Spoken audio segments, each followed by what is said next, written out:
सबसे पहले अगर जब हम ज़मीन पे केवाईसी करते हैं, ई केवाईसी करते हैं, आधार कार्ड से लिंक करते हैं, तो सबसे पहले हम लैंड रिकॉर्ड या फिर एमपी भू लेख लिख के उसको सर्च करेंगे। हम गूगल या क्रोम पर किसी में भी इसको सर्च कर सकते हैं और जो ये पहली साइट आएगी मध्य प्रदेश के नाम पे, उससे हम क्लिक करते हैं।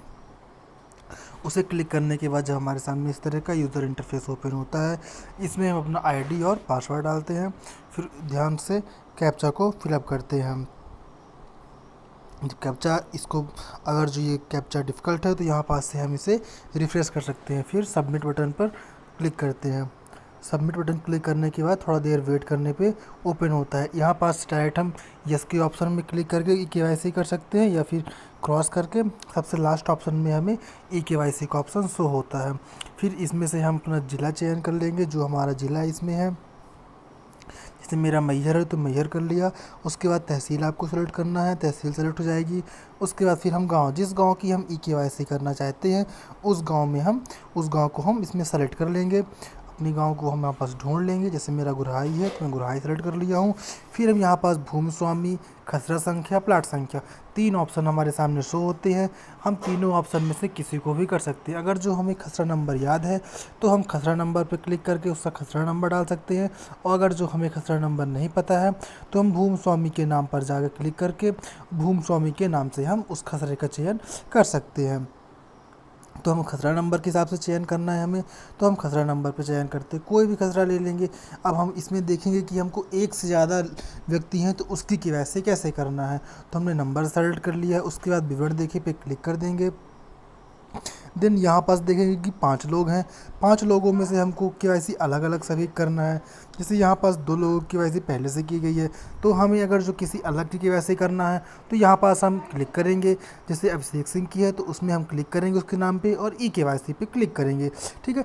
देन उसके बाद हम फिर यहाँ पास आधार नंबर डालेंगे। उसके बाद ओटीपी आएगी तो जमा कर देंगे। जमा करने के बाद आपका आवेदन सफलतापूर्वक बताएगा, उसको क्लिक कर लेंगे। फिर अगर जो हमें किसी दूसरे व्यक्ति की ई केवाईसी करनी है तो हम दूसरा नाम सेलेक्ट कर लेंगे ऐसे यहाँ पास से, ठीक है। फिर उसकी भी हम ई केवाईसी को कर लेंगे। इस प्रकार हम सभी लोगों की ई केवाईसी कर देंगे। जितने व्यक्ति रहेंगे, जितने व्यक्ति खसरा में रहेंगे, सभी की हम ई केवाईसी कर देंगे। और यदि अगर जो किसी का वारसाना हुआ है तो उसमें वारसाना में सभी लोगों के नाम होते हैं, तो उसमें सिर्फ एक व्यक्ति की ही केवाईसी होती है।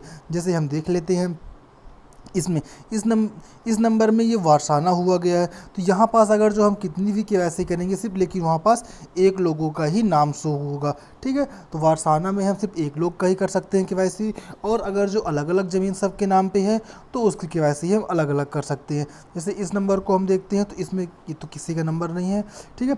और अगर जो किसी का नंबर है उसमें अगर जो एक से ज़्यादा व्यक्ति हैं तो उसकी केवाईसी हम बड़े आसानी से इसमें से कर सकते हैं।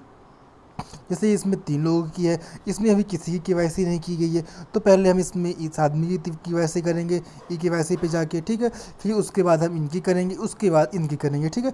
इसी प्रकार हम तीनों लोगों की केवाईसी को कर लेंगे। और अगर जो यदि वारसाना हुआ है, सबका नाम एक साथ में है, तो उसमें सिर्फ एक लोग की ही केवाईसी होगी इसमें से, ठीक है। विवरण देखिए पे ये क्लिक करेंगे और ये सभी कुछ हमारे डेस्कटॉप साइट पे ही ओपन होगा, ठीक है। तो इस प्रकार से हम इस केवाईसी को क्लियर कर सकते हैं जितने भी हैं। और अगर जो अलग अलग व्यक्ति हैं तो उनकी हम अलग अलग ही केवाईसी करेंगे।